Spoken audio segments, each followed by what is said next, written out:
नमस्कार दोस्तों, आज के इस वीडियो में आपका बहुत बहुत स्वागत है। तो चलिए शुरू करते हैं आज का हमारा टॉपिक। और आज का हमारा टॉपिक है total active and passive voice all in one, यानी एक्टिव और पैसिव वॉइस से संबंधित, चेंज द वॉइस से संबंधित सारी ही जानकारियां हम इस वीडियो में प्राप्त करने वाले हैं। सबसे पहले हम समझ लेते हैं कि एक्टिव वॉइस होता क्या है। जब कभी किसी वाक्य का कर्ता यानी सब्जेक्ट किसी काम को करता है और कर्ता का मुख्य फोकस उसके कर्म यानी ऑब्जेक्ट के ऊपर होता है, तो ऐसे सभी वाक्य एक्टिव वॉइस के कहलाते हैं। जैसे मोहन एक पत्र लिखता है, मोहन राइट्स ए लेटर, यह एक्टिव वॉइस का एक उदाहरण है। उपयुक्त वाक्य में कर्ता यानी सब्जेक्ट जो कि है मोहन एक पत्र लिखता है और कर्ता यानी सब्जेक्ट मोहन का जो मुख्य फोकस है वह कर्म यानी ऑब्जेक्ट के ऊपर है, एक पत्र के ऊपर है, अतः यह वाक्य एक्टिव वॉइस का वाक्य कहलाता है। एक्टिव वॉइस में साधारण रूप में सब्जेक्ट, वर्ब और ऑब्जेक्ट दिए जाते हैं। तो कुल मिलाकर सरल शब्दों में कहें तो एक्टिव वॉइस एक ऐसी वॉइस होती है जिसमें सब्जेक्ट हो, वर्ब हो, ऑब्जेक्ट हो और कर्ता का मुख्य फोकस उसके कर्म के ऊपर हो, यानी सब्जेक्ट का मेन फोकस उसके ऑब्जेक्ट के ऊपर हो। अब हम समझ लेते हैं जब हम एक्टिव से पैसिव में वाक्यों का रूपांतरण करते हैं तो हमें किन किन रूल्स को फॉलो करना पड़ता है। तो रूल नंबर फर्स्ट क्या कहता है, सबसे पहले एक्टिव से पैसिव बदलने के लिए जो काम हम करते हैं वो ये करते हैं, किसी एक्टिव वॉइस को पैसिव वॉइस में बदलने के लिए सबसे पहले सब्जेक्ट की जगह ऑब्जेक्ट को लिख दिया जाता है और ऑब्जेक्ट की जगह सब्जेक्ट को लिख दिया जाता है। एग्जाम्पल यहाँ पर दिया गया है, जैसे आप ध्यान से देखें। एक्टिव वॉइस का उदाहरण है मोहन राइट्स ए लेटर। तो मोहन क्या है, सब्जेक्ट है, राइट क्या है, वर्ब है, और ए लेटर क्या है, हमारा ऑब्जेक्ट है। जब हमने इस वाक्य को पैसिव वॉइस में कन्वर्ट कर दिया तो यह इस रूप में आ गया, a letter is written by Mohan. अब हमने क्या क्या परिवर्तन कर दिया, जो हमारा रूल नंबर फर्स्ट है, आप ध्यान दें। मोहन जो हमारा सब्जेक्ट था उसको हमने पैसिव वॉइस में ऑब्जेक्टिव केस में लाकर रख दिया है। तो यही रूल नंबर फर्स्ट है कि सब्जेक्ट को ऑब्जेक्ट बना देना है। और दूसरी बात, ए लेटर जो हमारा ऑब्जेक्ट था उसको हमने सब्जेक्ट बना लिया है। आप देख रहे हैं वाक्य में वो पहले आ चुका है। तो रूल नंबर फर्स्ट को आप ध्यान से समझ गए होंगे कि जो हमारा सब्जेक्ट रहेगा उसे हमें ऑब्जेक्ट बना देना है और जो हमारा ऑब्जेक्ट रहेगा उसे हमें सब्जेक्ट बना देना है। अब हम रूल नंबर 2 पर आते हैं। किसी एक्टिव वॉइस को पैसिव वॉइस में बदलने के लिए मेन वर्ब की थर्ड फॉर्म का प्रयोग करते हैं। इस बात को आप बेसिकली ध्यान में रखें कि जब भी हम पैसिव वॉइस बनाएंगे किसी भी टेंस के अंतर्गत, किसी भी सब कैटेगरीज के अंतर्गत, किसी भी सेंटेंस में, तो पैसिव वॉइस में मेन वर्ब की, मुख्य क्रिया की तीसरी अवस्था यानी थर्ड फॉर्म ऑफ वर्ब ही लगानी है। क्रिया का कोई और फॉर्म नहीं लगाना होता है, केवल और केवल third form of the verb ही लगाई जाती है पैसिव वॉइस में। जैसे आप यहाँ पर उदाहरण लेते हैं, मोहन राइट्स ए लेटर। अब हमने जब इसका पैसिव वॉइस बना दिया तो हो गया, a letter is written by Mohan. तो जो हमारी क्रिया थी राइट, जो फर्स्ट फॉर्म थी, हमने उसको किस रूप में बदल लिया है, third form of the verb, written में हमने उसे बदल लिया है। तो यही है, जो वर्ब की first form, second form, third form, fourth form हम याद किया करते हैं, उसकी जो तीसरी अवस्था होती है क्रिया की, हमेशा पैसिव वॉइस में उस तीसरी अवस्था को ही लगाया जाना है। तो आशा करता हूं आपको ये रूल भी समझ में आया होगा। आगे बढ़ते हैं। रूल नंबर 3 क्या कहता है, किसी एक्टिव वॉइस को पैसिव वॉइस में बदलने के लिए सब्जेक्ट से पहले मुख्यतः बाय का प्रयोग किया जाता है। अब आप ध्यान दीजिए, जैसे यहाँ एक्टिव वॉइस है और हमने इसको लिखा है सी प्ले अ डॉल। अब जब इसे पैसिव वॉइस में कन्वर्ट कर लिया गया तो वो तो हमने करना ही है, जैसा हमने रूल नंबर फर्स्ट और रूल नंबर सेकंड में बताया है कि सब्जेक्ट को ऑब्जेक्ट बना दो, ऑब्जेक्ट को सब्जेक्ट बना दो, third form of the verb लगा दो। तो वो तो हमने करना ही है। हमने सी को हर बना दिया, यानी सी ऑब्जेक्टिव केस में चला गया है, यानी हमारा सब्जेक्ट यहाँ पर ऑब्जेक्ट बन चुका है। ए डॉल जो हमारा ऑब्जेक्ट था वो यहाँ पर सब्जेक्ट बन चुका है, वो पहले आ चुका है। फिर हमने अपनी हेल्पिंग वर्ब इज का इस्तेमाल कर लिया टेंस के अनुसार, फिर third form of the verb लगा दी, और जो रूल नंबर 3 कहता है बाय का इस्तेमाल करना है। तो पैसिव वॉइस बनाने के लिए 95% सेंटेंसेस में लगभग हम बाय का इस्तेमाल किया करते हैं। इस बात को ध्यान रखें, पैसिव वॉइस बनाने के लिए हमें बाय का इस्तेमाल करना होता है। कई जगह बाय का इस्तेमाल नहीं भी किया जाता, उसके बारे में हम रूल नंबर 4 में समझते हैं। किसी एक्टिव वॉइस को पैसिव वॉइस में बदलने के लिए सब्जेक्ट से पहले हर बार जरूरी नहीं होता कि सदैव बाय का प्रयोग हो। कभी कभी अपवाद के रूप में बाय की जगह विद तथा टू का प्रयोग भी कर लिया जाता है। उदाहरण के लिए एक्टिव वॉइस का वाक्य है I know him, I know him, उसे पैसिव में बोला जाएगा तो he is known to me. तो इस वाक्य में आप देखें बाय का इस्तेमाल ही नहीं किया गया है। दूसरा उदाहरण है water fills a tank, water fills a tank, और जब इसे पैसिव वॉइस में बोला गया है तो a tank is filled with water, a tank is filled with water. तो यहाँ पर भी आप ध्यान दें कि पैसिव वॉइस हमने बनाया है लेकिन बाय का इस्तेमाल नहीं किया है। तो इस तरह के भी कई उदाहरण होते हैं जिसमें एक्टिव से हम पैसिव बनाते हैं और बाय का इस्तेमाल नहीं करते, लेकिन यह उदाहरण बहुत ही कम होते हैं। ज़्यादातर सेंटेंसेस में हमें बाय का इस्तेमाल करना होता है। तो आशा करता हूँ आपको ये रूल भी समझ में आया होगा। आगे बढ़ते हैं और रूल नंबर 5 को समझते हैं। किसी एक्टिव वॉइस को पैसिव वॉइस में बदलने के लिए उस वाक्य के टेंस या हेल्पिंग वर्ब में भी बदलाव होता है।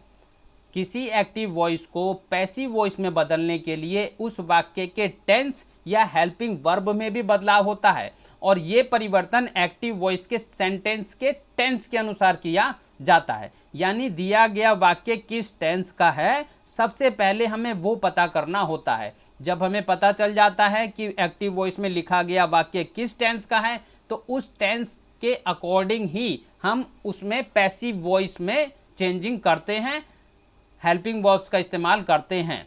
अब किस टेंस में कौन सी हेल्पिंग वर्ब लगाई जाएगी, कौन से नियम लागू होंगे, आइए उसके बारे में समझते हैं। यहाँ पर एक चार्ट दिया गया है, एक्टिव वर्ब्स भी हैं और पैसिव वर्ब्स भी हैं। तो हम ध्यान देंगे कि किस रूप में हमें पहले पहचान कर लेनी है कि हमारा दिया गया वाक्य कौन से टेंस का है, और जब हमें पता चल जाएगा कि भाई इस टेंस का वाक्य है तो फिर हम उसको पैसिव वॉइस में बड़ी सरलता से बदल सकते हैं। अब बच्चों को बड़ी दिक्कत आती है इस चीज़ को समझने में कि भाई वाक्य तो दिया गया है लेकिन हमें कैसे पता चलेगा कि वह किस टेंस का है। तो इसके लिए मैं आपको सजेस्ट करूंगा कि सबसे पहले टेंस वाली एक्सरसाइजेस को आप जरूर कंप्लीट कर दें। उससे संबंधित एक सीरीज पूरी की पूरी जानकारियां चैनल के ऊपर उपलब्ध है, आप उसे ज़रूर ध्यान से देखें। फिर भी जो बेसिक रूप से बताई जा सकती बातें वो मैं यहाँ पर आपको बता देता हूँ। जैसे हमें पता चलता है अगर हम सब्जेक्ट देखते हैं वर्ब के साथ एस देखते हैं, या ऑब्जेक्ट देखते हैं डायरेक्ट सब्जेक्ट वर्ब और ऑब्जेक्ट देखते हैं, तो वो प्रेजेंट इंडेफिनिट टेंस का वाक्य होता है। यदि डू या डज का इस्तेमाल किया गया होता है तो वो प्रेजेंट इंडेफिनिट टेंस का वाक्य होता है। यदि हम वाक्य के अंदर इज एम आर का प्रयोग देखते हैं तो फिर वह प्रेजेंट कंटिन्यूअस टेंस का वाक्य होता है। यदि हम वाक्य के अंदर हैज या हैव का इस्तेमाल देखते हैं तो फिर वो प्रेजेंट परफेक्ट टेंस का वाक्य होता है।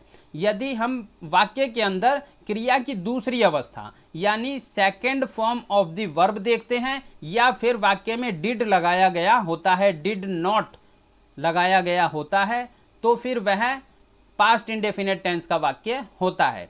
यदि हम वाक्य में वाज या वर जैसे शब्दों को देख रहे हैं तो ज़्यादातर वह वाक्य पास्ट कंटिन्यूअस टेंस का होता है। यदि हम वाक्य में हैड को पाते हैं तो फिर वह पास्ट परफेक्ट टेंस का होता है।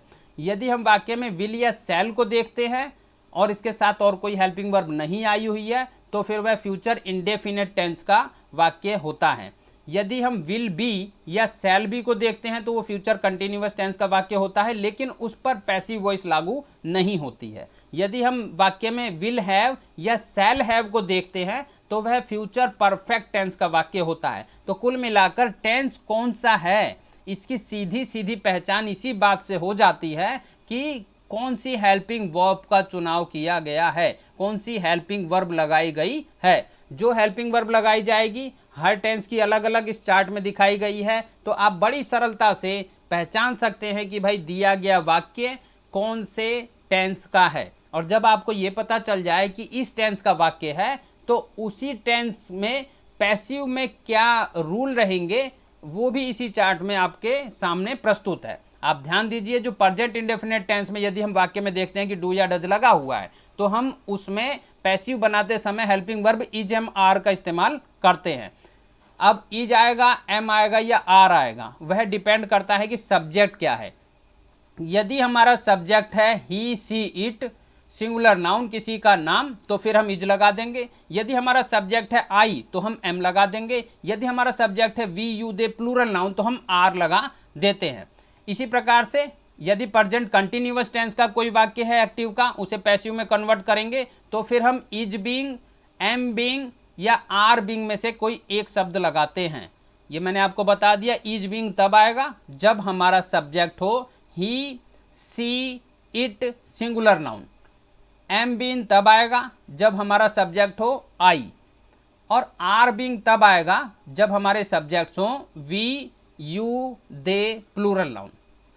आगे बढ़ते हैं। प्रेजेंट परफेक्ट टेंस का यदि कोई वाक्य हो, उसमें हैज या हैव दिया गया हो, तो उसे जब हम पैसिव वॉइस में कन्वर्ट करते हैं तो हैज बीन या हैव बीन में से कोई एक हेल्पिंग वर्ब लगाई जाती है। यदि हमारा सब्जेक्ट हो he she it singular noun किसी का नाम, तो हम हैज बीन लगाते हैं। यदि हमारा सब्जेक्ट है we you they plural noun तो हम हैव बीन का इस्तेमाल करते हैं। अब हम आते हैं अगले टेंस पे, पास्ट इंडेफिनेट टेंस का। यानी यदि वाक्य में second form of the verb दी गई हो या डिड का इस्तेमाल किया गया हो, तो उस स्थिति में उसमें पैसिव बनाते समय हम वाज या वर में से किसी एक हेल्पिंग वर्ब का चुनाव करते हैं। यदि हमारा सब्जेक्ट है आई ही सी इट और सिंगुलर नाउन तो हम वाज लगाते हैं, और यदि हमारे सब्जेक्ट हैं we you they plural noun तो फिर हम वर का चुनाव करते हैं। ऐसे ही पास्ट कंटिन्यूअस टेंस में हम आते हैं। यदि हमें एक्टिव वॉइस के वाक्य में पहले से ही वाज या वर दिया गया है तो हमें उसे वाज बीइंग या वर बीइंग में परिवर्तित कर लेना होता है।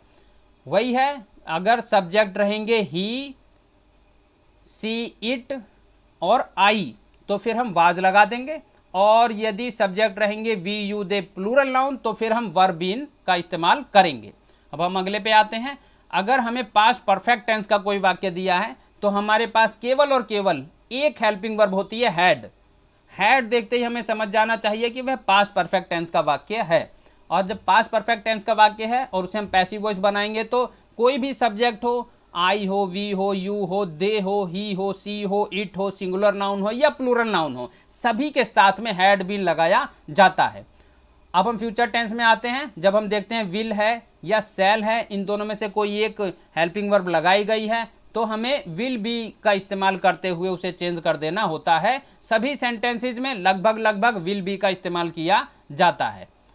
अगर सब्जेक्ट है आई और वी तो उनके साथ में सेल लगा होता है, और अगर आई और वी को छोड़कर कोई और सब्जेक्ट है तो उनके साथ में विल लगा होता है। और ऐसा ही फ्यूचर परफेक्ट टेंस में भी होता है, जहां हमें विल हैव या सेल हैव में से कोई एक हेल्पिंग वर्ब देखने के लिए मिलती है, और जब हम उसे पैसिव वॉइस में बदल देते हैं तो हमें विल हैव बीन का इस्तेमाल करके सेंटेंस बनाना पड़ता है। तो आशा करता हूं कि ये चार्ट आपको पूरी तरह से समझ में आया होगा।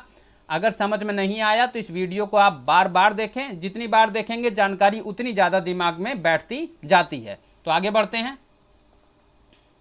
अब हम आ जाते हैं अपने सबसे पहले टेंस की तरफ, जो है प्रेजेंट इंडेफिनिट टेंस, और इसके बारे में बता दें। प्रेजेंट इंडेफिनिट टेंस का एक्टिव वॉइस के बारे में हम समझेंगे। जब एक्टिव वॉइस बनी होती है तो सबसे पहले सब्जेक्ट लगा होता है, उसकी वर्ब लगी होती है, और वर्ब में हमें एस लगा हुआ मिल सकता है, और लास्ट में ऑब्जेक्ट लगा हुआ होता है। और जैसा हमने चार्ट में भी समझा कि जब हम एक्टिव वॉइस के वाक्यों को पैसिव वॉइस में बदलेंगे तो हम क्या करेंगे, हम helping verb is am are में से किसी एक हेल्पिंग वर्ब का चुनाव करेंगे। और इस चीज को ध्यान में रखेंगे, जो हमारा ऑब्जेक्ट था एक्टिव वॉइस में उसे हमने पैसिव वॉइस बनाते समय सबसे पहले लगा देना होता है, और जो हमारा सब्जेक्ट था एक्टिव वॉइस का उसे हम पैसिव वॉइस बनाते समय सबसे आखिरी में लगाते हैं। तो आप थोड़ा सा समझ गए होंगे इस चार्ट को, इस नियम को देखकर, कि किस रूप में हमें किस स्ट्रक्चर को फॉलो करते हुए हमें सेंटेंसेस को एक्टिव वॉइस से पैसिव वॉइस में कन्वर्ट करना होता है। सबसे पहले ऑब्जेक्ट आ जाएगा, फिर इज एम आर में से कोई एक हेल्पिंग वर्ब का चुनाव कर लिया जाएगा। जैसा मैं आपको बता ही चुका हूं, आई के साथ एम आता है, he she it singular noun के साथ इज आता है, और we you they plural noun के साथ में आर का इस्तेमाल किया जाता है। उसके बाद वर्ब आएगी, फिर उसमें वर्ब की जो है वो तीसरी अवस्था आएगी। पैसिव वॉइस में हमेशा third form of the verb का इस्तेमाल किया जाएगा, फिर हम बाय का इस्तेमाल करेंगे और सब्जेक्ट फिर बाद में लगा दिया जाएगा। यहां पर कुछ एग्जाम्पल्स हैं, आप उसको समझें। ही ड्रिंक्स ए टी तो आप देखेंगे सब्जेक्ट है ही, वर्ब है ड्रिंक और एटी हमारा है ऑब्जेक्ट। और जब हमने इसे पैसिव में बना दिया तो एटी आगे आ चुका है, फिर हेल्पिंग वर्ब इज लगा दी है, फिर ड्रिंक की third form of the verb लगाई है, फिर बाय का इस्तेमाल किया है और ही को ऑब्जेक्टिव केस में ले आए हैं और वो बन गया है ही, हिम।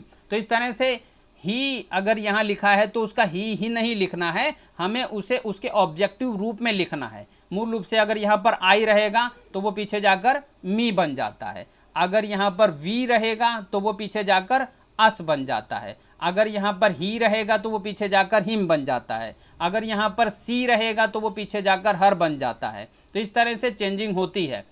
अगर यू रहेगा तो वह यू का यू ही रहेगा, उसमें कोई परिवर्तन नहीं करना होता है। और अगर किसी का नाम रहेगा तो वो नाम भी एज इट इज वैसे ही लिख दिया जाता है जैसा वह लिखा गया है। तो इस तरह से हमें सब्जेक्ट को ऑब्जेक्टिव केस में ले जाकर चेंज करना पड़ता है। अब हम आगे बढ़ते हैं। दे राइट ए लेटर। तो आप ध्यान दें, हमारा सब्जेक्ट है दे। अब वो दे जो है सब्जेक्ट है, जब हम इसे ऑब्जेक्ट में ले जाएंगे तो वो देम बन जाएगा जैसे यहाँ पर बना हुआ है। और हमारा जो ए लेटर ऑब्जेक्ट था उसे हमने सब्जेक्ट बना लिया। टेंस की सहायक क्रिया हमने इज का इस्तेमाल कर दिया, राइट की third form of the verb का इस्तेमाल कर दिया, रिटर्न बाय का इस्तेमाल कर दिया और दे को पीछे ऑब्जेक्टिव केस में ले आकर देम लगा दिया है। तीसरे वाक्य पे आते हैं। Ram read a book. Ram read a book. तो आप ध्यान से देखें, अ बुक को हमने फिर से ऑब्जेक्ट से सब्जेक्ट बना लिया है। उसके बाद हेल्पिंग वर्ब, क्योंकि अ बुक एक सिंगुलर नाउन है, हमने इज का इस्तेमाल कर लिया है, फिर रेड का इस्तेमाल कर लिया है, फिर बाय का इस्तेमाल किया है। और राम जैसे मैंने बताया किसी का नाम रहेगा तो वो पैसिव वॉइस में सेम टू सेम ऑब्जेक्ट में वही नाम लिख दिया जाएगा, उसमें कोई परिवर्तन नहीं करना है। अगले एक्टिव वॉइस पे आते हैं। राम हेट्स मोहन। अब मोहन को हम आगे ले आए हैं, यानी ऑब्जेक्ट को हमने सब्जेक्ट बना दिया है। राम को हम पीछे ले गए हैं, यानी सब्जेक्ट को हमने ऑब्जेक्ट बना दिया है। बाय का इस्तेमाल हमने कर लिया है। हेट जो हमारी वर्ब है उसकी हमने थर्ड फॉर्म का इस्तेमाल किया है। और क्योंकि मोहन सिंगुलर नाउन है तो उसके साथ प्रेजेंट इंडेफिनिट टेंस में पैसिव वॉइस बनाने के लिए हमने इज का इस्तेमाल किया है। तो ये बेसिक चीज़ें हैं जिसको हमने समझना होता है जब कभी भी हम प्रेजेंट इंडेफिनिट टेंस के वाक्यों को एक्टिव से पैसिव में बदलते हैं। आगे बढ़ते हैं। प्रेजेंट कंटिन्यूअस टेंस, दूसरे टेंस की तरफ आते हैं और देखते हैं कि यहाँ पर क्या नियम लागू होते हैं। जो दूसरी सब कैटेगरी है प्रेजेंट टेंस की, प्रेजेंट कंटिन्यूअस टेंस, उसमें क्या नियम लागू होते हैं। एक्टिव वॉइस में क्या स्ट्रक्चर रहता है। एक्टिव वॉइस में हम देखेंगे सब्जेक्ट लगा रहता है, इज एम आर में से कोई एक चीज़ लगी रहती है। ये मैं बताते चलूँ, अगर सब्जेक्ट रहेगा आई तो हमने एम लगा देना है, अगर सब्जेक्ट रहेगा ही सी इट सिंगुलर नाउन तो फिर हमें इज लगा देना है, अगर सब्जेक्ट रहेगा we you they plural noun तो हमें आर लगा देना होता है। क्रिया की पहली अवस्था में आईएनजी को जोड़ना होता है और फिर ऑब्जेक्ट लगा हुआ मिलता है। तो इस तरह से हम देखेंगे कि प्रेजेंट कंटिन्यूअस टेंस के अंदर एक्टिव वॉइस का स्ट्रक्चर क्या होता है। और जब हम प्रेजेंट कंटिन्यूअस टेंस में एक्टिव वॉइस से पैसिव वॉइस में चीज़ों को बदलते हैं तो हमें इस स्ट्रक्चर को फॉलो करना पड़ता है। यानी सब्जेक्ट को ऑब्जेक्ट और ऑब्जेक्ट को सब्जेक्ट तो हमने बना दिया, जैसा आप स्ट्रक्चर में आगे और पीछे देख सकते हैं। ऑब्जेक्ट है और लास्ट में सब्जेक्ट है, वो तो हमने बना दिया। ऑब्जेक्ट के जस्ट बाद हमें इज एम आर में से कोई एक हेल्पिंग वर्ब का चुनाव कर लेना होता है। वो डिपेंड करता है कि यहाँ का ऑब्जेक्ट क्या है, जैसा ऑब्जेक्ट रहेगा उसी रूप में हमें इज एम आर में से किसी एक हेल्पिंग वर्ब का चुनाव कर लेना है। ऑब्जेक्ट के ऊपर ये डिपेंड करता है। उसके बाद बीइंग लगाना है, BEING बीइंग। उसके बाद third form of the verb लगानी है और बाय का इस्तेमाल करना है। तो स्ट्रक्चर को हमने समझ लिया। इसके कुछ एग्जाम्पल्स हम लोग ले लेते हैं। जैसे लिखा है he is drinking A coffee, he is drinking A coffee. हम देखते हैं हमारा सब्जेक्ट क्या है ही, हमारा ऑब्जेक्ट क्या है ए कॉफ़ी और हमारी वर्ब क्या है ड्रिंक। तो हम परिवर्तित करते हैं जैसा हमारे स्ट्रक्चर में बताया गया। कॉफ़ी को हम आगे ले आए हैं, सिंगुलर नाउन है उसके साथ इज लगा लिया। बीइंग सभी वाक्यों में लगाया जाएगा। ड्रिंक की third form of the verb drunk का हमने इस्तेमाल किया है, बाय लगाया है और ही को सब्जेक्ट से हटाकर यहाँ ऑब्जेक्टिव केस में लगा दिया है हिम। तो इस तरह से हमारा पैसिव वॉइस बन गया, a coffee is being drunk by him.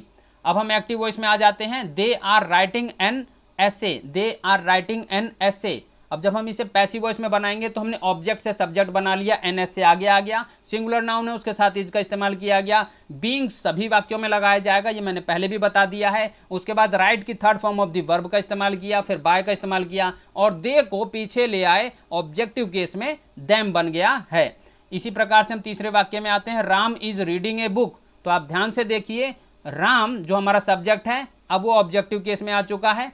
दूसरी तरफ ए बुक जो हमारा ऑब्जेक्ट है उसे हमने सब्जेक्ट बना लिया है, और वो क्योंकि सिंगुलर नाउन है उसके साथ इज का इस्तेमाल कर लिया है। बीइंग सभी वाक्यों में लगाया जाएगा। रीड की third form of the verb red का हमने यहाँ पर इस्तेमाल किया है, और बाय का हमने इस्तेमाल किया है। तो जैसा स्क्रीन के ऊपर दिखाया गया है कि एक्टिव वॉइस का क्या फॉर्म रहेगा, सेम आप एग्जांपल्स के अंदर देख ही रहे हैं कि सबसे पहले सभी एक्टिव वॉइस के वाक्यों में सब्जेक्ट लगा हुआ है, फिर इजएमआर में से कोई एक चीज़ लगी हुई है, फिर वर्ब लगी हुई है, उसके अंदर आईएनजी जुड़ी हुई है, और लास्ट में ऑब्जेक्ट लगाया गया है। और जब हम इसी का पैसिव रूप में परिवर्तन कर रहे हैं तो फिर हम सब्जेक्ट को ऑब्जेक्ट और ऑब्जेक्ट को सब्जेक्ट तो बना ही रहे हैं, उसके साथ में हेल्पिंग वर्ब इजएमआर में से कोई एक हेल्पिंग वर्ब लगाई जा रही है, फिर वर्ब के अंदर हम आईएनजी को जोड़ दे रहे हैं, और third form of the verb को हम लगा रहे हैं, और उसके बाद में हम बाय का इस्तेमाल कर रहे हैं। तो इस प्रकार से प्रेजेंट कंटिन्यूअस टेंस में हमें एक्टिव वॉइस से पैसिव वॉइस बनानी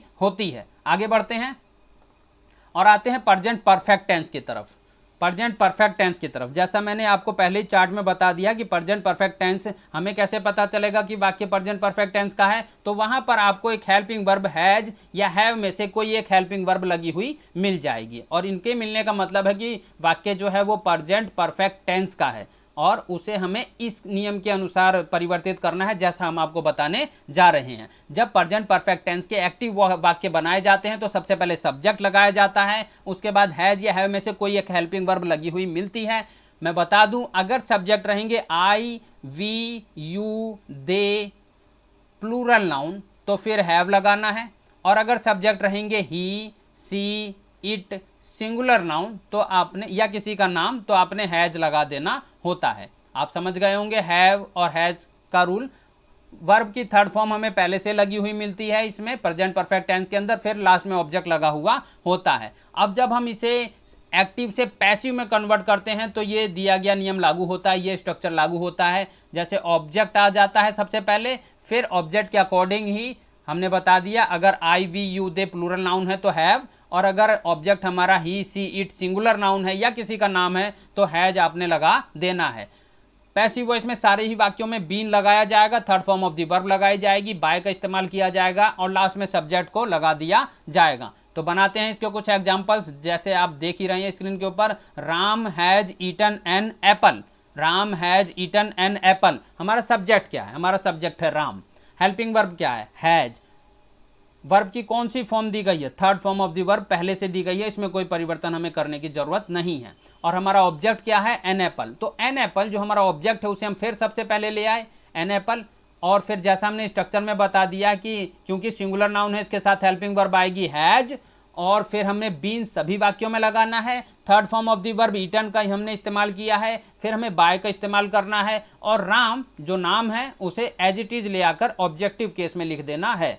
दूसरे वाक्य में आते हैं, they have written a book. तो देखेंगे अ बुक हमारा ऑब्जेक्ट है, इसे हम आगे ले आए, सब्जेक्ट बना दिया। उसके बाद में क्योंकि ये सिंगुलर नाउन है हमने हैज का इस्तेमाल किया, फिर बीन का इस्तेमाल किया, फिर third form of the verb का राइट की third form of the verb written का इस्तेमाल किया, फिर बाय हमने लगाया, और दे को ऑब्जेक्टिव केस में ले आकर लिख दिया है जो कि होता है देम। आपने सभी वाक्यों में देखा होगा दे के बदले देम लगाया जा रहा है। उसके बाद में हम आ गए तीसरे वाक्य की तरफ, she has told my story. Subject क्या है? सी, ऑब्जेक्ट क्या है? माई स्टोरी, और वर्ब क्या है? टोल्ड। तो फिर हम सबसे पहले ऑब्जेक्ट को उठाकर यानी माई स्टोरी को उठाकर सब्जेक्ट बना लेते हैं। हमने बना लिया माई स्टोरी, सिंगुलर नाउन है उसके साथ हैज का इस्तेमाल किया गया है, फिर बीन का इस्तेमाल किया गया है, फिर टोल्ड का इस्तेमाल किया गया है, फिर बाय का इस्तेमाल किया गया है, और फिर सी जो हमारा सब्जेक्ट है उसे ऑब्जेक्टिव केस में ले आए हैं और वो हो गया है हर। तो ये टेंस आपको समझ में आया होगा, सब कैटेगरी टेंस की, प्रेजेंट परफेक्ट टेंस की। अब हम आगे बढ़ते हैं, पास्ट इंडेफिनिट टेंस की तरफ आते हैं।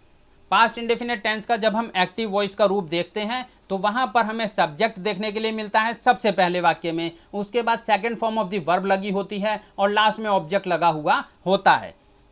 पास्ट इंडेफिनिट टेंस में सबसे पहले सब्जेक्ट, फिर second form of the verb, और फिर ऑब्जेक्ट लगा हुआ होता है। जहां पर भी हमें यह क्रम देखने के लिए मिले तो इसका मतलब सीधे सीधे वही होता है कि यह पास्ट इंडेफिनिट टेंस का वाक्य है। और जब हमें ये कंफर्म हो जाए कि ये पास्ट इंडेफिनिट टेंस का वाक्य है तो उसका पैसिव वॉइस बनाने के लिए हमें इस स्ट्रक्चर को फॉलो करना पड़ता है। सबसे पहले हम सब्जेक्ट को ऑब्जेक्ट और ऑब्जेक्ट को सब्जेक्ट बना देंगे, जैसे इस स्ट्रक्चर में हमने बना दिया है। उसके बाद वाज या वर में से किसी एक हेल्पिंग वर्ब का चुनाव कर लेंगे। अगर हमारा सब्जेक्ट रहेगा आई, ही, सी, इट, सिंगुलर नाउन और किसी का नाम, तो हम वाज लगा देंगे। और यदि हमारा सब्जेक्ट रहेगा we, you, they, plural noun, तो हम वर लगा देंगे। क्रिया की तीसरी अवस्था यहां पर भी आएगी, बाय का इस्तेमाल यहां पर भी किया जाएगा। तो आइए शुरू करते हैं sentences. Ram watched a movie, Ram watched a movie. तो राम ने एक मूवी देखी। तो आप जब हम इसे कन्वर्ट करेंगे एक्टिव वॉइस से पैसिव वॉइस में, तो इस रूप में वाक्य लिखा जाएगा a movie was watched bye Ram. तो आप देखेंगे क्या क्या परिवर्तन किए गए हैं। अ मूवी जो हमारा ऑब्जेक्ट था उसे हमने सब्जेक्ट बना लिया है। हमने सब्जेक्ट के अकॉर्डिंग ही, क्योंकि ये सिंगुलर नाउन है, उसके साथ वाज का इस्तेमाल कर लिया है। Third form of the verb का इस्तेमाल किया है वॉच्ड, फिर बाय का इस्तेमाल किया है। राम को यहाँ से उठाकर यहाँ पर पैसिव में ऑब्जेक्टिव रूप में लाकर रख दिया है, ऑब्जेक्टिव फॉर्म में ले आकर रख दिया है। दूसरे वाक्य में आते हैं, दे रॉट ए लेटर। तो हमारा सब्जेक्ट क्या है, दे, हमारा ऑब्जेक्ट क्या है, ए लेटर, और हमारी वर्ब क्या है, रॉट यानी राइट, जो second form of the verb इसमें लगाई जाती है, हमने बता दिया, दे रॉट ए लेटर। अब हमने ए लेटर को, जो हमारा ऑब्जेक्ट है, उसे उठाकर सबसे पहले लगा लिया लेटर, सिंगुलर नाउन है, इसके साथ वाज का इस्तेमाल किया। राइट की third form of the verb, यहाँ पर तो सेकंड फॉर्म थी रॉट, हमने थर्ड फॉर्म का इस्तेमाल करना है हमेशा। रिटर्न का इस्तेमाल किया, फिर बाय का इस्तेमाल किया, और दे जो हमारा सब्जेक्ट था उसे हम ऑब्जेक्टिव केस में ले आकर लिख चुके हैं, देम बना चुके हैं। अब तीसरे वाक्य में आते हैं, वी रेड अ बुक। अब देखेंगे सब्जेक्ट क्या है, सब्जेक्ट है हमारा वी, वर्ब क्या है, रीड, और फिर हमारा ऑब्जेक्ट क्या है, ए बुक। तो सबसे पहले हमें ऑब्जेक्ट को ही पकड़ना होता है। हमने ए बुक को उठाकर सबसे पहले सब्जेक्ट बनाकर लिख दिया। उसके बाद में हमने सब्जेक्ट के अकॉर्डिंग ही वाज या वर में से कोई एक हेल्पिंग वर्ब चुननी होती है, क्योंकि ये सिंगुलर नाउन है, इसके साथ हमने वाज को चुन लिया है। उसके बाद हमें क्रिया की तीसरी अवस्था, यानी यहाँ पर जो सेकंड फॉर्म दे रखी है उसकी थर्ड फॉर्म का इस्तेमाल करना है, जो कि होती है रेड। तो हमने रेड का इस्तेमाल कर लिया है। उसके बाद में हमने बाय का इस्तेमाल किया, सभी वाक्यों में बाय लगाना है। उसके बाद में हमने जो सब्जेक्ट को ऑब्जेक्ट बनाना है वो काम करना है। तो यहाँ पर सब्जेक्ट है वी, और हम इसे ऑब्जेक्टिव केस में ले आए हैं, जो कि बन चुका है अस। तो पास्ट इंडेफिनिट टेंस के बारे में ये जानकारियां थी। हम आगे बढ़ते हैं, पास्ट कंटिन्यूअस टेंस की तरफ चलते हैं। अब हमें कैसे पता चलता है कि दिया गया वाक्य पास्ट कंटिन्यूअस टेंस का है? भाई उसमें सब्जेक्ट लगा हुआ मिलेगा और आपको वाज या वर्ब में से कोई एक चीज लगी हुई मिलेगी। वर्ब के अंदर आपको आईएनजी मिली हुई मिलेगी, लगी हुई मिलेगी, और लास्ट में आपको ऑब्जेक्ट लगा हुआ दिखेगा। तो जब सब्जेक्ट हो, वाज या वर्ब हो, वर्ब के अंदर आईएनजी जुड़ी हुई हो और ऑब्जेक्ट लगा दिखे, और ये स्ट्रक्चर आपको वाक्य में नजर आ रहा है, तो इसका मतलब है कि वो पास्ट कंटिन्यूअस टेंस का वाक्य है।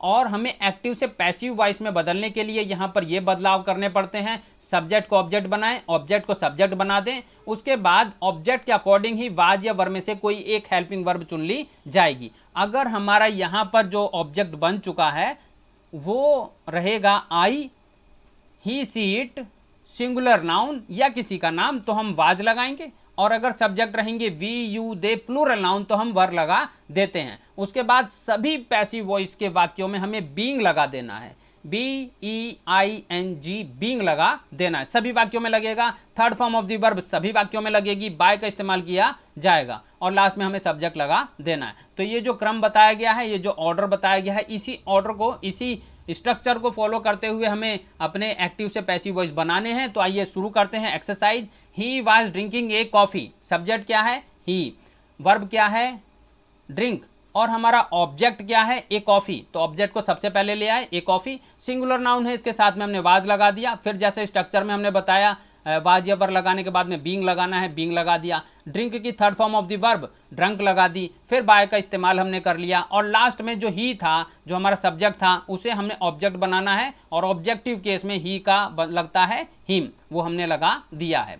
अगला जो हमारा वाक्य है, I was loving you, I was loving you. तो आप देखेंगे सब्जेक्ट क्या है, हमारा सब्जेक्ट है आई, हमारी वर्ब क्या है, लव, और हमारा ऑब्जेक्ट क्या है, यू।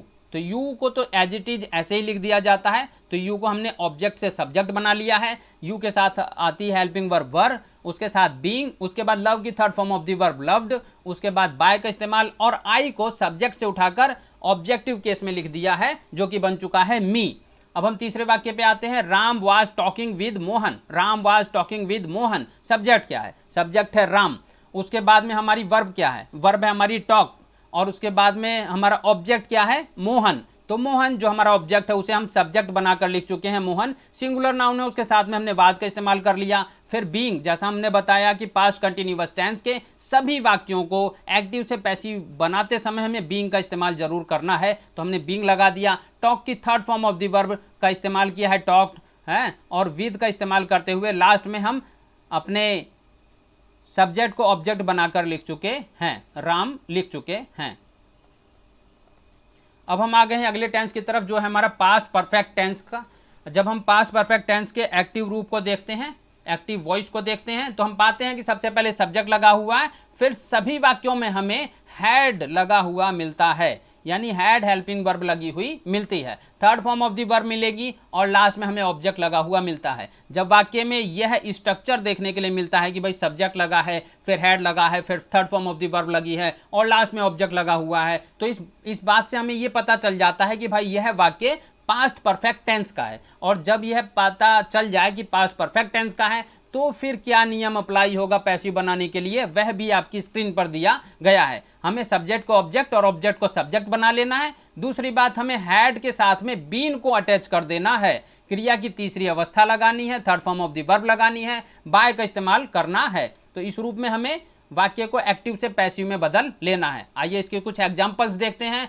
हमारा एग्जाम्पल है I had taught him. I had taught him, तो आप देखेंगे third form of the verb तो हमें पहले से ही मिलेगी, यानी हमें इस टेंस में वर्ब में कोई बदलाव नहीं करना, पहले से ही थर्ड फॉर्म लगी हुई है, तो पैसिव में भी हमें same as it is form को लिख देना है और बाकी के बदलाव कर लेने हैं, यानी हैड लगा देंगे, बीन लगा देंगे, बाय का इस्तेमाल कर लेना है, सब्जेक्ट को ऑब्जेक्ट और ऑब्जेक्ट को सब्जेक्ट बना देना है। तो हमने देखा हमारा सब्जेक्ट है आई, हम इस वाक्य में उसे पीछे ले जाकर मी बना चुके हैं। हमारा ऑब्जेक्ट था हिम, उसे हम आगे ले आकर ही बना चुके हैं। फिर हमने बता दिया स्ट्रक्चर के अकॉर्डिंग सभी के साथ में हैड लगेगा, हैड बीन, तो हमने सभी वाक्यों में हैड बीन लगाना है, third form of the verb लगानी है और बाय का इस्तेमाल कर देना है। दूसरे वाक्य में आते हैं, यू हैड रंग ए बेल। यू हैव रंग ए बेल, तो द बेल जो हमारा ऑब्जेक्ट था उसे हम सब्जेक्ट बना चुके हैं, हैड बीन का इस्तेमाल किया है, third form of the verb रंग का इस्तेमाल किया है, बाय का इस्तेमाल किया है और यू को ऑब्जेक्टिव केस में ले आकर लिख दिया है। इसके बाद में तीसरे वाक्य पर आते हैं, we had visited Europe in last year. We had visited Europe in last year, तो आप ध्यान दें यूरोप जो हमारा ऑब्जेक्ट था उसे हम सबसे पहले ले आ चुके हैं। उसके बाद में हमने हैड बीन हेल्पिंग वर्ब का चुनाव कर लिया है, लगा दी है। उसके बाद में हमने visited third form of the verb को लगा दिया है। बाय अस का हमने चुनाव कर लिया है, क्योंकि जो हमारी वी है जो सब्जेक्ट है वो जब हम ऑब्जेक्टिव केस में लिखते हैं तो उसे बाय अस लिखा जाता है। उसके बाद में इन जो हमारा बचा हुआ चीज़ है लास्ट ईयर उसको अटैच कर दिया है। तो कुल मिलाकर पास्ट परफेक्ट टेंस के वाक्यों को पैसिव वॉइस में कन्वर्ट करने के लिए आपको इतना ही ध्यान रखना है कि सब्जेक्ट को ऑब्जेक्ट बनाना है, ऑब्जेक्ट को सब्जेक्ट बनाना है, सभी वाक्यों में हैड लगाया जाएगा, सभी वाक्यों में बीन लगाया जाएगा, सभी वाक्यों में third form of the verb का इस्तेमाल किया जाएगा और बाय का इस्तेमाल करना है। अब हमारा है फ्यूचर का इंडेफिनिट टेंस। इसके एक्टिव वॉइस को हम समझते हैं। कोई भी वाक्य फ्यूचर इंडेफिनिट टेंस का है हमें कैसे पता चलेगा, तो हम देखते हैं कि उसका स्ट्रक्चर कुछ इस रूप में लिखा गया होता है। सबसे पहले हमें सब्जेक्ट लगा हुआ मिलेगा, उसके बाद विल या सेल में से कोई एक हेल्पिंग वर्ब लगी हुई मिलेगी, क्रिया की पहली अवस्था हमें लगी हुई मिलेगी और लास्ट में हमें अपना ऑब्जेक्ट लगा हुआ मिलता है। तो सब्जेक्ट विल सेल वर्ब के साथ फर्स्ट फॉर्म और ऑब्जेक्ट लगा हुआ मिलता है। अब विल होगा या सेल होगा ये डिपेंड करता है कि सब्जेक्ट क्या है और सिचुएशन क्या है। सब्जेक्ट क्या है और सिचुएशन क्या है, क्योंकि नॉर्मली तो ये बताया जाता है, सभी लोग बताते हैं कि भाई आई और वी के साथ सेल आता है और बाकी सभी कर्ताओं के साथ विल लगाया जाता है। यानी यदि सब्जेक्ट है आई और वी तो आपने सेल लगा देना है और बाकी आई और वी को छोड़कर और कोई सब्जेक्ट है, ही है, सी है, इट है, सिंगुलर नाउन है, प्लूरल नाउन है, उन सभी के साथ आपने विल लगा देना है। लेकिन नियम ये भी कहता है कि इस परिस्थिति में जब वाक्य में इच्छा हो, आदेश हो, वचन हो, विश्वास हो, धमकी हो, आज्ञा हो या प्रार्थना हो, इस प्रकार का भाव हो, तो यही नियम उल्टा भी हो जाता है। तो उस स्थिति में आई और वी के साथ विल लगाया जाता है और बाकी सबके साथ सेल लगा दिया जाता है। लेकिन ऐसा रेयर केसेस में होता है। जनरली सामान्य रूप में हमें आई और वी के साथ सेल का ही इस्तेमाल करना होता है और ज़्यादातर विल का ही इस्तेमाल किया जाता है बाकी के कर्ताओं के साथ में। तो फ्यूचर इंडेफिनेट टेंस का आपने देखा, थोड़ी बातें हमने बता दी। एक्टिव वॉइस का जो भी स्ट्रक्चर हमें देखने के लिए मिलता है, तो सब्जेक्ट आएगा, उसके बाद विल या सेल लगी हुई मिलती है, उसके बाद वर्ब की फर्स्ट फॉर्म लगी हुई मिलती है, और उसके बाद में हमें ऑब्जेक्ट देखने के लिए मिलता है। जब हम इसका पैसिव वॉइस का रूप बनाएंगे तो हम सबसे पहले सब्जेक्ट को ऑब्जेक्ट और ऑब्जेक्ट को सब्जेक्ट बनाएंगे। दूसरी बात, विल और सेल में से किसी एक हेल्पिंग वर्ब का चुनाव कर लेंगे। तीसरी बात, हम third form of the verb को लगाएंगे, बाय का इस्तेमाल करते हुए वाक्य को पूरा करेंगे। तो देखेंगे हम, उसका एग्जाम्पल दिया हुआ, he will drink A T. तो सब्जेक्ट क्या है ही, वर्ब क्या है ड्रिंक, और ऑब्जेक्ट क्या है ए टी। तो ऑब्जेक्ट को हमने सब्जेक्ट बना लिया, उसके साथ विल का इस्तेमाल किया गया। बी का इस्तेमाल करना है, सभी वाक्यों में बी भी लगाना है, सभी वाक्यों में बी भी लगाना है, आपने ध्यान रखना है। ये स्ट्रक्चर में मिसप्रिंट हो रहा है, यहाँ पर आपने बी भी लगाना है। He will drink A T, तो हम इसको ए टी को हमने ऑब्जेक्ट से सब्जेक्ट बना लिया, विल का इस्तेमाल किया, बी का इस्तेमाल किया, third form of the verb का इस्तेमाल किया, ड्रंक, बाय का इस्तेमाल किया, और ही को ऑब्जेक्टिव केस में ले आए हैं, जो कि होता है हिम। ऐसे दूसरा वाक्य है, they will write a letter. तो ए लेटर जो हमारा ऑब्जेक्ट था उसे हमने सब्जेक्ट बना लिया है, फिर विल बी का इस्तेमाल किया है, राइट जो हमारी वर्ब है उसकी third form of the verb return का हमने इस्तेमाल किया है, फिर हमने बाय का इस्तेमाल किया है, और दे को सब्जेक्ट से हटाकर ऑब्जेक्टिव केस में लिख दिया है, जो कि होता है देम। इसी प्रकार से तीसरा वाक्य है, Ram will read a book. तो आप फिर वही करेंगे, ए बुक जो हमारा ऑब्जेक्ट है उसे हम सब्जेक्ट बना चुके हैं, ए बुक। उसके बाद में हमने विल बी का इस्तेमाल किया है, रीड की third form of the verb, spelling यही होती है रीड, लेकिन उच्चारण में इसे रेड बोला जाता है। उसके बाद हमने बाय का इस्तेमाल किया है, और राम जो हमारा सब्जेक्ट था उसे हम ऑब्जेक्टिव केस में ले आकर लिख चुके हैं।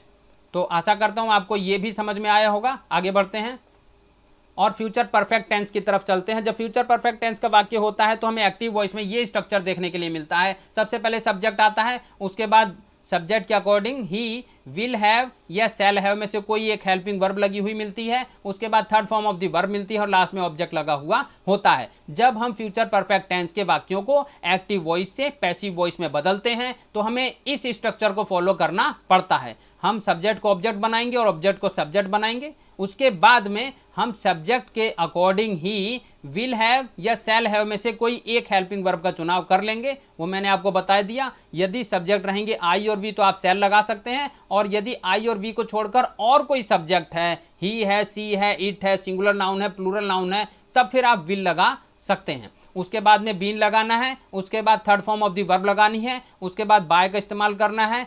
तो आइए बनाते हैं इसके सेंटेंसेज। भाई पहला वाक्य है हमारा, I shall have taught him. I shall have taught him, तो आप देखेंगे सब्जेक्ट क्या है, सब्जेक्ट है हमारा आई, उसके बाद में हमारी वर्ब क्या है टॉच, जो टीच होती है उसकी third form of the verb आपको पहले से इसमें लगी हुई मिलेगी, क्योंकि यह परफेक्ट टेंस है, और चाहे वो प्रेजेंट का हो, चाहे वो पास्ट का हो, चाहे वो फ्यूचर का हो, तीनों ही में परफेक्ट सब कैटेगरी में third form of the verb हमें एक्टिव में पहले से ही लगी हुई मिलती है। यानी इसमें हमें वर्ब के अंदर कोई परिवर्तन नहीं करना है। पैसिव में भी एज इट इज जैसी एक्टिव में लगी है वैसी ही आपने पैसिव में भी लगा देनी होती है।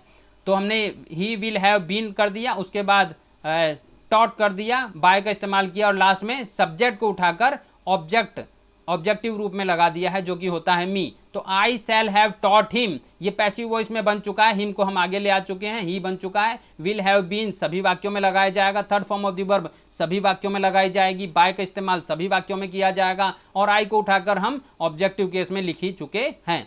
दूसरे वाक्य की तरफ आते हैं, you will have rung the bell. You will have rung the bell, तो सब्जेक्ट क्या है, यू है, हमारी वर्ब क्या है, रंग है, और हमारा ऑब्जेक्ट क्या है, द बेल है। अब फिर वही द बेल को सबसे पहले लगा देना है, उसके बाद उसी के according he helping verb will का इस्तेमाल किया, फिर हैव का इस्तेमाल किया, बीन का इस्तेमाल किया। आप देखेंगे कि फ्यूचर परफेक्ट टेंस के सभी वाक्यों में हमें ये लगाना है, ये क्रम लगाना है, सब्जेक्ट विल हैव बीन या शैल हैव बीन, उसके बाद third form of the verb, उसके बाद बाय का इस्तेमाल हमें करना है। तो हमारा वाक्य जो बन रहा है वो बन रहा है, the bell will have been rung, third form of the verb का इस्तेमाल किया, फिर बाय का इस्तेमाल किया, और यू को सब्जेक्ट से उठाकर ऑब्जेक्टिव केस में हमने लगा दिया है। अब हम एक्टिव के अगले वाक्य पर आते हैं, we shall have visited Europe in last year. We shall have visited Europe in last year, तो हम जब इसे पैसिव वॉइस में कन्वर्ट करेंगे तो ये इस रूप में होता है, यूरोप जो हमारा ऑब्जेक्ट था उसे हमने सब्जेक्ट बना लिया है, उसके बाद विल का हमने इस्तेमाल किया है, हैव का इस्तेमाल किया, बीन का इस्तेमाल किया, फिर third form of the verb का इस्तेमाल किया, फिर बाय का इस्तेमाल किया,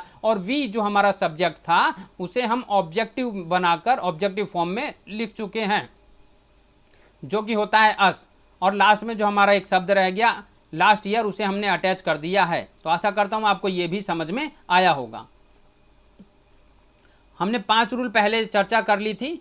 जो छठा रूल है उसको भी आप ध्यान में रखें। वैसे तो कुल मिलाकर 3 टेंस हुआ करते हैं और उसकी 12 सब कैटेगरीज हुआ करती हैं, लेकिन 4 सब कैटेगरीज ऐसी हैं टेंसेस की जिसमें पैसिव वॉइस नहीं बनती है। एक्टिव वॉइस को पैसिव वॉइस में बदलने के लिए हमें ध्यान में रखना होगा कि 4 प्रकार के टेंसेस की सब कैटेगरीज में यह पैसिव वॉइस नहीं बनती है। वो कौन कौन से सब कैटेगरीज हैं? वो है present perfect continuous tense, past perfect continuous tense, future perfect continuous tense और फ्यूचर कंटिन्यूअस टेंस। तो इस वाली प्रेजेंटेशन के अंदर जितनी इस वीडियोस में जितनी भी हमने बताई है, मूल रूप से हमने 8 सब कैटेगरीज के बारे में बताया है इस वीडियो में। और ये जो 4 सब कैटेगरीज हैं इनकी पैसिव वॉइस बनती ही नहीं है। मतलब इससे संबंधित वाक्य कहीं पर भी आपको एग्जाम्स वगैरह में भी पूछा ही नहीं जाएगा, ये बनती ही नहीं है। रूल नंबर 7 क्या कहता है? ऐसे पैसिव वॉइस वाक्य जिनमें ऑब्जेक्ट नहीं दिया होता है उनको एक्टिव वॉइस निम्नलिखित तरीके से बनाते हैं। ये भी ध्यान रखें, हम बार बार कह रहे हैं सब्जेक्ट को ऑब्जेक्ट बनाओ, ऑब्जेक्ट को सब्जेक्ट बनाओ, लेकिन अगर ऑब्जेक्ट दिया ही नहीं गया है, ऑब्जेक्ट है ही नहीं, तब आप क्या करेंगे? तो उस स्थिति में उनको इस रूप में हमने बनाना होता है। जैसा आप देखते हो हिंदी बनती है राम पढ़ाता है, एक्टिव वॉइस हो गया, और उसका पैसिव वॉइस बनाएंगे राम को पढ़ाया जाता है। तो देखेंगे राम टीच, ये इंग्लिश का फॉर्म था, राम इज टॉट, ये पैसिव वॉइस का फॉर्म हो गया। तो जब कभी भी वाक्य में ऑब्जेक्ट नहीं हो तो उस स्थिति में इस रूप में उसे परिवर्तित कर लिया जाता है। रूल नंबर 8 क्या कहता है? कुछ पैसिव वॉइस सब्जेक्ट के बिना भी सेंटेंस पूर्ण होते हैं। कुछ पैसिव वॉइस सब्जेक्ट के बिना भी सेंटेंस पूर्ण होते हैं। तो ऐसे सेंटेंसेस में एक्टिव वॉइस को पैसिव वॉइस में बदलने के लिए सब्जेक्ट को छोड़ दिया जाता है, यानी सब्जेक्ट वहां पर लगाए ही नहीं जाते हैं। आप यहां पर देखेंगे the poor are not treated as equal. तो देखेंगे the poor are not treated as equal, और ये वाला जो उदाहरण है इसमें आप देखेंगे सब्जेक्ट नहीं है, सब्जेक्ट नहीं है। अगर सब्जेक्ट होता तो यहाँ ऑब्जेक्ट के रूप में लिखा गया होता, वो नहीं है। और दूसरे वाले में milk is sold in litres, तो इन वाक्यों में सब्जेक्ट नहीं दिया जाता है। ये इसके कुछ उदाहरण हैं जो पैसिव वॉइस में लिखे गए हैं। तो आपने इतना ध्यान रखना है कि कई सारे ऐसे भी उदाहरण हमें देखने के लिए मिल सकते हैं जहाँ पर हमें सब्जेक्ट नहीं दिया गया होता है और उनका पैसिव वॉइस बनाना पड़ता है। रूल नंबर 9 क्या कहता है? अगर किसी वाक्य में मुख्य क्रिया इंट्रासेंटिटिव वर्ब है तो उस वाक्य का पैसिव वॉइस नहीं बनाया जा सकता। उदाहरण के लिए आप देखो आई गो, दे स्लीप, वी लॉफ, ये ऊपर दिए तीनों सेंटेंसेस में दी गई तीनों क्रियाएं इंट्रासेंटिव वर्ब्स हैं। गो है, स्लीप है, लॉफ है। क्योंकि ये इंट्रासेंटिव वर्ब्स हैं अतः ऐसे वाक्यों का पैसिव वॉइस बनाया ही नहीं जा सकता है। रूल नंबर 10 क्या कहता है? जब किसी एक्टिव वॉइस को पैसिव वॉइस में बदलते हैं तो सब्जेक्ट की तरह ऑब्जेक्ट, ऑब्जेक्ट की जगह सब्जेक्ट, आपस में स्थान बदलने से उनके साथ प्रयोग हुए आर्टिकल्स, एडजेक्टिव तथा एडजेक्टिव फेयर्स को वाक्यों से अलग नहीं करते, बल्कि उनको अपने सब्जेक्ट या ऑब्जेक्ट के साथ ही प्रयोग करते हैं। उदाहरण के लिए आप देख सकते हैं all the students heard an interesting story, और जब हमने इसे पैसिव वॉइस में कन्वर्ट किया तो क्या हुआ? An interesting story was heard by all the student. तो कुल मिलाकर आप जो बाकी के और जो चीज़ें आई जैसे एडजेक्टिव का प्रयोग हो रहा है, एडजेक्टिव फेयर्स का प्रयोग हो रहा है, उसमें आर्टिकल्स का प्रयोग हो रहा है, तो आप देखेंगे एन आर्टिकल है, एन इंटरेस्टिंग स्टोरी, एन एक आर्टिकल है। तो आप जब ऑब्जेक्ट से इसे सब्जेक्ट बना रहे हैं तो एन अपना स्थान परिवर्तन नहीं करता, वो यहाँ पर ऑब्जेक्ट के साथ ही लगा हुआ था, और वो जब पैसिव वॉइस में बनाया जा रहा है तब भी वह अपने इंटरेस्टिंग स्टोरी के साथ में ही, सब्जेक्ट के साथ में ही लगा हुआ है। ये इसमें कोई परिवर्तन नहीं करना है, इसके स्थान में कोई परिवर्तन नहीं करना है। दूसरी तरफ ऑल को अगर आप देखें तो वह ऑल द स्टूडेंट्स के साथ में लगा हुआ था, तो हम जब इसे पैसिव वॉइस में बना रहे हैं तब भी हम ऑल द स्टूडेंट एक साथ में लिख रहे हैं। तो रूल नंबर 10 यही कहता है कि अगर पैसिव वॉइस में हम बदल रहे हैं एक्टिव वॉइस के वाक्यों को और आपस में स्थान बदलते हुए हमें आर्टिकल,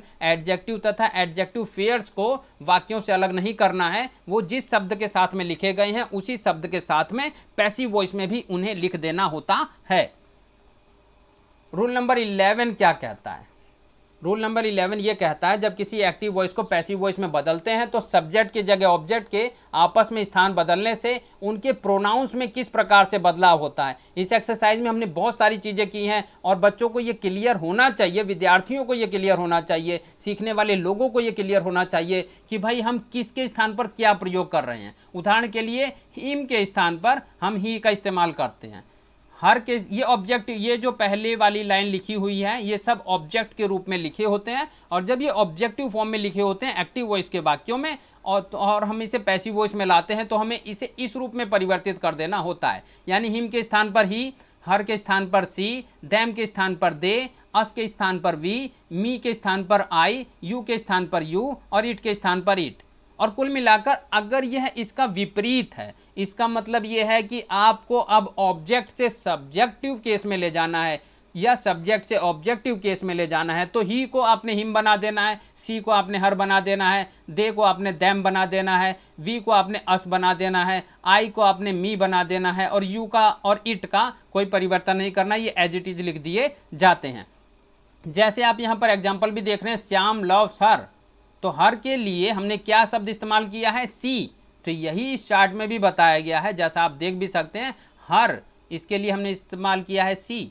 तो यह यहाँ पर इस प्रकार के परिवर्तन करने होते हैं कि जो ऑब्जेक्टिव केस के प्रोनाउंस होते हैं उन्हें सब्जेक्ट बनाते समय नॉमिनेटिव केस के प्रोनाउन में बदल दिया जाता है। जैसे हर को हमने सी में परिवर्तित कर दिया है और बाकी परिवर्तन वैसे ही होते हैं जैसे बताए गए हैं। अगर किसी का नाम है तो उसमें कोई परिवर्तन नहीं होता। देखिए श्याम है तो जब हम इसे पैसिव में ले गए हैं तो भी श्याम ही रहा, नाम में कोई परिवर्तन नहीं होता। दूसरे वाक्य में हम देखते हैं Ram hates them, Ram hates them, तो आपने दैम के लिए क्या इस्तेमाल किया है पैसिव वॉइस में? दे। दैम के लिए क्या इस्तेमाल किया है? दे। तो चार्ट यही कहता है दैम के लिए हमें दे इस्तेमाल करना है, जैसे यहाँ पर हमने लिखा भी हुआ है, they are hated by Ram. और तीसरे वाक्य में हम देखें मोहन वेलकम्स यू, और जब हमने यू को पैसिव में कन्वर्ट कर लिया तो यू का यू ही रहता है, उसमें कोई परिवर्तन नहीं करना। आप चार्ट में भी ध्यान से देखें, यू के स्थान पर यू का ही इस्तेमाल किया जाएगा। तो you are welcomed by Mohan. तो आशा करता हूं कि ये वाला चार्ट आपको समझ में आया होगा कि किस रूप में आपने सब्जेक्ट को ऑब्जेक्ट बनाना है, ऑब्जेक्ट को सब्जेक्ट बनाना है, नॉमिनेटिव केस के प्रोनाउंस को ऑब्जेक्ट बनाते समय ऑब्जेक्टिव केस में बदल देना है, जैसे ही को हिम में बदल देना है, और ऑब्जेक्टिव केस के प्रोनाउन को सब्जेक्ट बनाते समय नॉमिनेटिव केस के प्रोनाउन में बदल देना है, जैसे मी को आपने आई में बदल देना है। तो आगे बढ़ते हैं। रूल नंबर 12 क्या कहता है? जब किसी वाक्य में डायरेक्ट, निर्जीव तथा इनडायरेक्ट सजीव ऑब्जेक्ट दोनों दिए गए हों तो वाक्य का पैसिव वॉइस बनाते समय सब्जेक्ट के स्थान पर इनडायरेक्ट ऑब्जेक्ट का प्रयोग करना ग्रामर की दृष्टि से ज़्यादा सही माना जाता है। यहाँ पर इसे आप देख सकते हैं, he teach me English, he teach me English. तो आप देखेंगे जो मी है, क्योंकि यहाँ पर दो ऑब्जेक्ट हैं, मी भी ऑब्जेक्ट है और इंग्लिश भी ऑब्जेक्ट है, तो आपने किसी भी एक ऑब्जेक्ट को लगाते हुए सेंटेंस को पैसिव वॉइस में कर देना होता है। तो हमने मी को कर लिया है, तो और टेंस के अकॉर्डिंग सहायक क्रिया का इस्तेमाल ईजेएमआर का प्रयोग हमने करना है। आई लगा दिया मी के बदले, एम का इस्तेमाल किया, third form of the verb teach की लगा दी है, इंग्लिश का इस्तेमाल किया, बाय का इस्तेमाल किया और ही को ऑब्जेक्टिव केस में ले आकर लिख दिया हिम। इसी प्रकार से दूसरा वाक्य है दे राइट यू अ लेटर। यहाँ भी आप देखें दो ऑब्जेक्ट आपको दिए गए हैं, दो ऑब्जेक्ट दिए गए हैं। अब आपने क्या करना है, यू हमने ले लिया और यू से हम यू को हमने ऑब्जेक्ट से यहाँ पर सब्जेक्ट बना लिया, फिर आर ईजेएमआर में से आर का इस्तेमाल किया, यू के साथ आर लगाया जाता है। Third form of the verb right की रिटर्न का इस्तेमाल किया और लेटर लगाया जो कि हमारा सेकंड ऑब्जेक्ट था, उसे एज इट इज लिख दिया, बाय का इस्तेमाल किया और दे को पीछे ले आकर ऑब्जेक्टिव केस में लिख दिया है जो कि होता है देम। ऐसे तीसरे वाक्य में आते हैं, I shall give her necessary help. I shall, आप देखिए नेसेसरी हेल्प और हर ये दोनों अलग अलग ऑब्जेक्ट हैं। तो जो दिए गए चार्ट के इस स्क्रीन के ऊपर हैं, इन सभी वाक्यों में दो दो ऑब्जेक्ट दिए गए हैं और उनमें से कोई एक ऑब्जेक्ट हमें चुनते हुए उसे सब्जेक्ट बनाकर वाक्य को पैसिव वॉइस में कन्वर्ट कर देना होता है। तो I shall give her necessary help, हमने हर के बदले ऑब्जेक्ट इस्तेमाल कर लिया सी, उसके बाद विल बी टेंस के अकॉर्डिंग हेल्पिंग वर्ब ले ली, फिर गिव की third form of the verb given का इस्तेमाल किया, फिर सेकंड जो हमारी ऑब्जेक्ट आई थी नेसेसरी हेल्प उसका इस्तेमाल किया, बाय का इस्तेमाल किया और आई को ऑब्जेक्टिव केस में ले आकर लिख दिया है मी। तो इस तरह से आप समझेंगे रूल नंबर 12 क्या कहता है कि किस रूप में हमें सजीव ऑब्जेक्ट दोनों दिए गए हों, निर्जीव और सजीव दोनों ऑब्जेक्ट दिए गए हों, यानी एक साथ वाक्य में दो ऑब्जेक्ट दिए गए हों, तो सब्जेक्ट के स्थान पर किस प्रकार से इनडायरेक्ट ऑब्जेक्ट का प्रयोग करना होता है। जब किसी वाक्य में डायरेक्ट यानी निर्जीव तथा इनडायरेक्ट यानी सजीव ऑब्जेक्ट दोनों दिए गए हों, तो वाक्य का पैसिव वॉइस बनाते समय सब्जेक्ट के स्थान पर कोई भी ऑब्जेक्ट ले सकते हैं, जैसे यहां पर भी आया हुआ है। आप देखेंगे मी और इंग्लिश, यहाँ पर भी दो ऑब्जेक्ट आए हुए हैं और इसे हम ट्रांसलेट कर लेते हैं, एक्टिव से पैसिव में बदल लेते हैं। He teach me English, he teach me English. तो आप ध्यान देंगे I am taught English by him, इस रूप में वाक्य बोला जा सकता है, और English is taught to me by him, इस रूप में भी वाक्य बोला जा सकता है। तो चाहे आप मी को पहले आई बना लें या फिर इंग्लिश को इंग्लिश ही रहने दें, मतलब पहले मी को आप सब्जेक्ट बना ले या इंग्लिश को आप सब्जेक्ट बना ले, इससे कोई फर्क नहीं पड़ता, दोनों ही रूपों में वाक्य पूरी तरह से सही कहा जाएगा।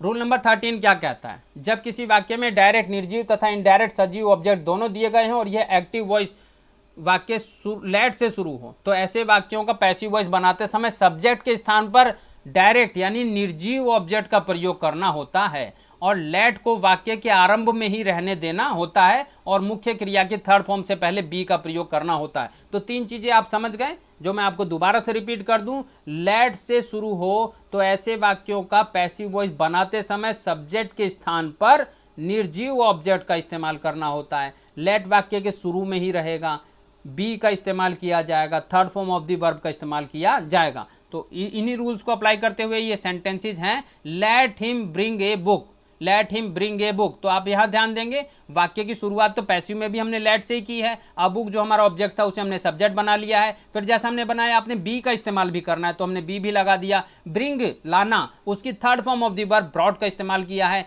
फिर बाय का इस्तेमाल किया है और हिम को हम सब्जेक्टिव केस से उठाकर यहाँ ऑब्जेक्टिव केस में लगा चुके हैं। इसी प्रकार से जो दूसरा वाक्य आप ध्यान से देखेंगे, let them play the cricket match in the ground, तो आप ध्यान से देखें let the cricket match be played in the ground, तो इस रूप में आपने इसको परिवर्तित कर लेना होता है। Imperative sentences, imperative sentences Hindi में अगर मैं बताऊं तो इनको बोला जाता है आज्ञा सूचक वाक्य। इंपैरेटिव सेंटेंसेज आज्ञा सूचक वाक्यों को बोला जाता है। तो किसी इंपैरेटिव सेंटेंस को पैसिव वॉइस में बदलने के लिए सबसे पहले लेट से उसे शुरू करते हैं। यदि इंपैरेटिव सेंटेंस से ऑर्डर या कमांड का बोध हो तो मुख्य क्रिया की थर्ड फॉर्म से पहले बी का भी इस्तेमाल किया जाता है। जैसे आप यहाँ पर उदाहरण के माध्यम से देख सकते हैं, ब्रिंग द वाटर, पानी लेकर आओ, let the water be brought, इस रूप में इस्तेमाल किया गया। तो लेट से हमने वाक्य की शुरुआत की, द वाटर हमने लगाया, बी का भी इस्तेमाल किया और ब्रिंग की third form of the verb का इस्तेमाल किया गया है। तो यही हमने इस रूल में बताया है। यदि कोई वाक्य आज्ञा वाला हो, आज्ञा सूचक हो, इंग्लिश में कहते हैं इंपैरेटिव सेंटेंस हो, तो पैसिव वॉइस बनाते समय वाक्य को आपने लेट से शुरू करना है, बी का भी इस्तेमाल करना होता है और third form of the verb तो हमेशा ही पैसिव वॉइस में लगाई जाती है। दूसरा वाक्य आप देखेंगे, shut the door, shut the door, तो इस शट द डोर को दरवाजा बंद करो, ये भी एक आज्ञा है। Let the door be shut, let the door be shut, तो देखेंगे लेट से वाक्य की शुरुआत की, हमने अपना सब्जेक्ट लगा लिया, द डोर, बी का इस्तेमाल किया और third form of the verb का इस्तेमाल किया गया है।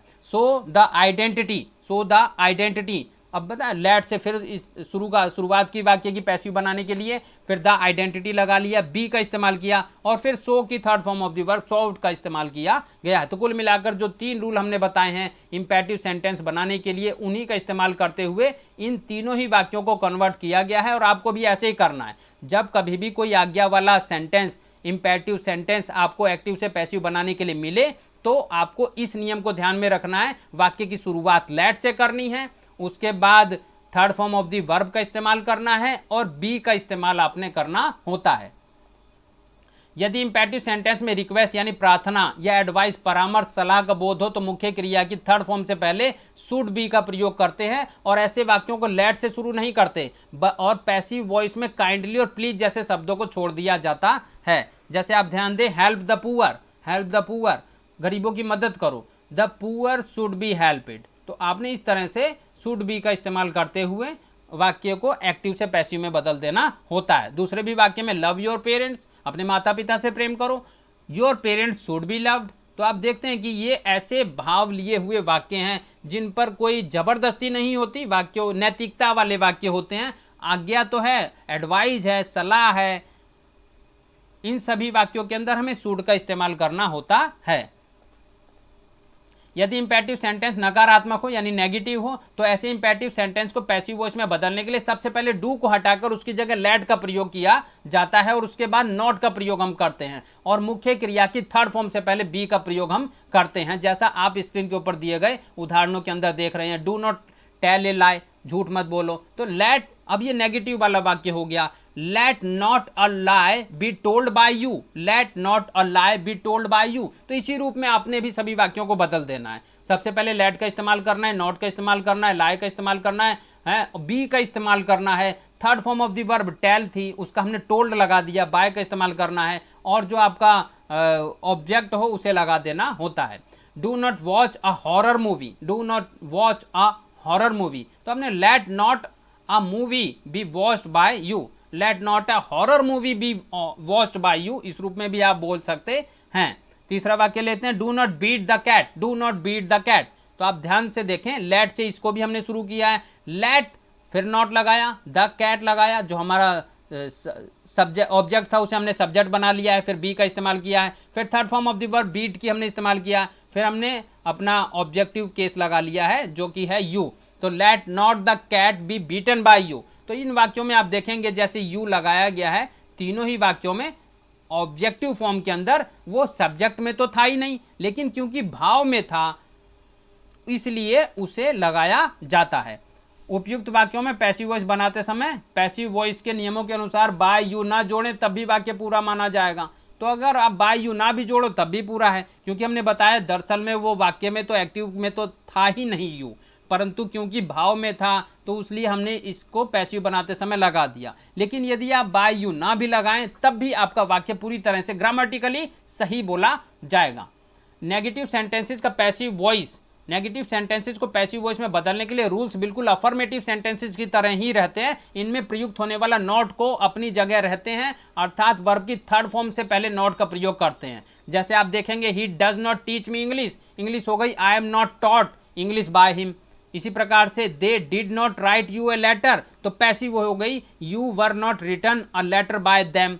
या फिर हमारा एक्टिव रूप है I shall not give her necessary help, इसके पैसिव हो गई she will not be given necessary help by me. तो इस तरह से आप तीनों ही वाक्यों को देखो, जैसे ये वाला पहला वाला जो एक्टिव का वाक्य है ये प्रेजेंट का है, दूसरा वाला जो वाक्य है वो पास्ट का है और तीसरा वाला जो वाक्य है वो फ्यूचर का है। और जैसा बताया गया तीनों ही वाक्य हमारे नेगेटिव फॉर्म के हैं और अफर्मेटिव सेंटेंसेस की तरह ही इसके भी रूल्स होते हैं। Third form of the verb का प्रयोग इसमें करना होता है और क्योंकि ये नेगेटिव हैं इसलिए हमें नॉट का इस्तेमाल भी करना होता है। इंटेरोगेटिव सेंटेंसेज का पैसिव वॉइस में परिवर्तन, आपने सिंपल का खूब समझा है, नेगेटिव को समझा है, इंटेरोगेटिव के बारे में हम ज़्यादा नहीं समझाएंगे, केवल इस स्क्रीन के ऊपर बताया गया है, इसको थोड़ा सा समझ लीजिए। प्रश्नवाचक वाक्य जो होंगे, इंटेरोगेटिव सेंटेंसेस जो होंगे, जितने भी इंटेरोगेटिव सेंटेंसेस बनाते हैं जनरली हम उसे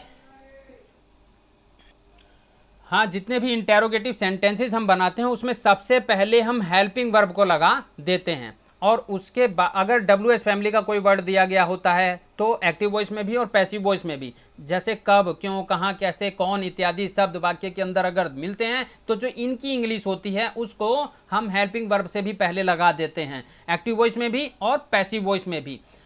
किसी इंटेरोगेटिव सेंटेंस के एक्टिव वॉइस को पैसिव वॉइस में बदलने के लिए सबसे पहले ये देखते हैं कि इंटेरोगेटिव सेंटेंस का एक्टिव वॉइस सेंटेंस सहायक क्रिया जैसे do, does, is, am, are, has, had, did, was, were, will, shall से शुरू है अथवा प्रश्नवाचक शब्द यानी क्वेश्चन वर्ड से शुरू है जिसको हमने WH फैमिली कहते हैं, what, who, where, when, which etcetera से शुरू होता है। अगर ये इंटेरोगेटिव सेंटेंस का एक्टिव वॉइस सेंटेंस सहायक क्रिया यानी हेल्पिंग वर्ब से शुरू है, जैसे do, does, is, am, are, has, have, did, was, were, इनसे शुरू है, हेल्पिंग वर्ब से शुरू है, तो पैसिव वॉइस में भी प्रारंभ में इन्हीं सहायक क्रियाओं को लिख दिया जाता है।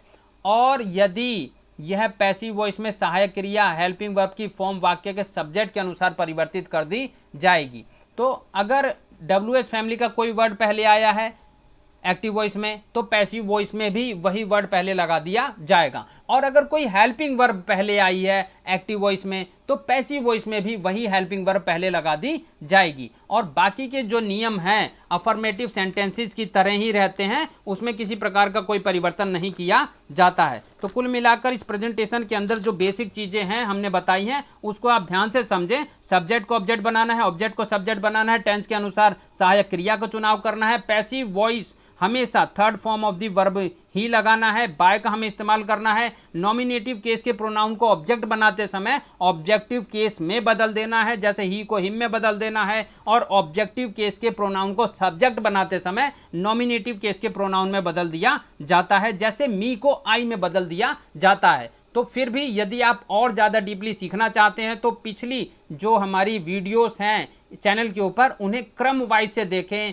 और इस बात की पूरी संभावना है, पूरी गारंटी है कि भाई आप एक्टिव से पैसिव 100% एक्यूरेटली स्वयं भी बना लेंगे।